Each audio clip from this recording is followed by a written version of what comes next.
नमस्कार।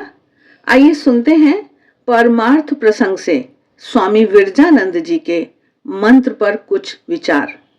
महाराज बता रहे हैं कि मंत्र को महाशक्ति का आधार और इष्ट का ही स्वरूप समझना, स्थूल को पकड़कर सूक्ष्म, सूक्ष्म को पकड़कर महासूक्ष्म तक पहुंचना होता है, जो मन वाणी से परे है। अवांग मनस गोचरम।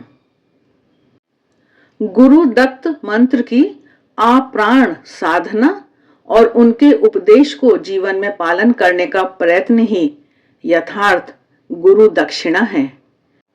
उनके स्नेह भाजन होने और सिद्धि प्राप्त करने का सर्वश्रेष्ठ उपाय है। पिता संतान के सम्मुख, गुरु शिष्य के सम्मुख पराजित होने की अभिलाषा रखते हैं। वे यही चाहते हैं कि संतान और शिष्य उनकी अपेक्षा और भी बड़े और भी महान हों। भगवान ही गुरु के भी गुरु, परम गुरु हैं। वे ही यंत्री हैं। मानव गुरु उनके हाथ में यंत्र स्वरूप हैं, जिसके द्वारा उनकी शक्ति शिष्य में संचारित होती है। सद्गुरु मंत्र दीक्षा के भीतर से शिष्य को स्वकीय साधना लब्ध परम गुह्य तत्व दान करते हैं। उसे व्यावहारिक बुद्धि के मापदंड से सोचने या जांचने की ओर अग्रसर न हो।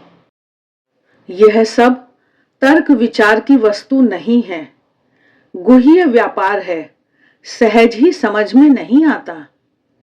गुरु के उपदेश में विश्वास करके साधन भजन करने पर बाद में हृदयंगम होता है।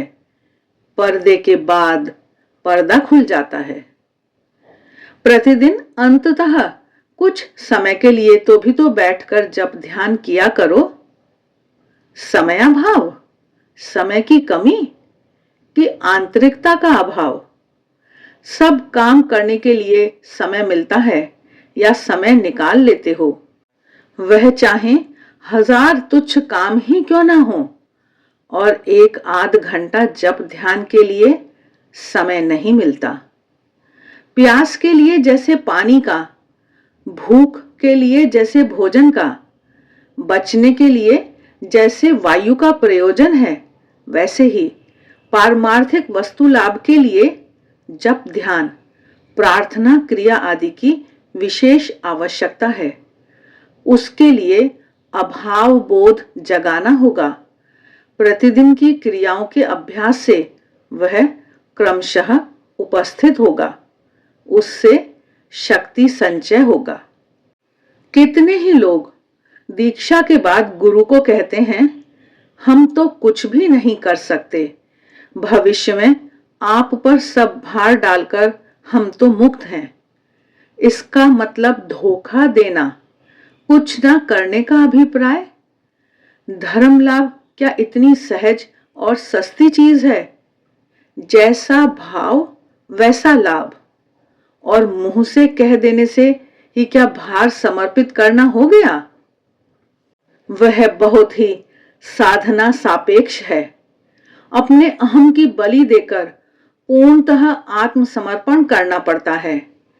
2 पैसे के रोजगार के लिए रात दिन मारे मारे फिर सकते हो, आहार निद्रा परित्याग करके खटपट कर सकते हो, और जब ज्ञान भक्ति प्राप्ति की बारी आई तो हमसे तो कुछ नहीं बनता। वाह, खूब मजे की बात है।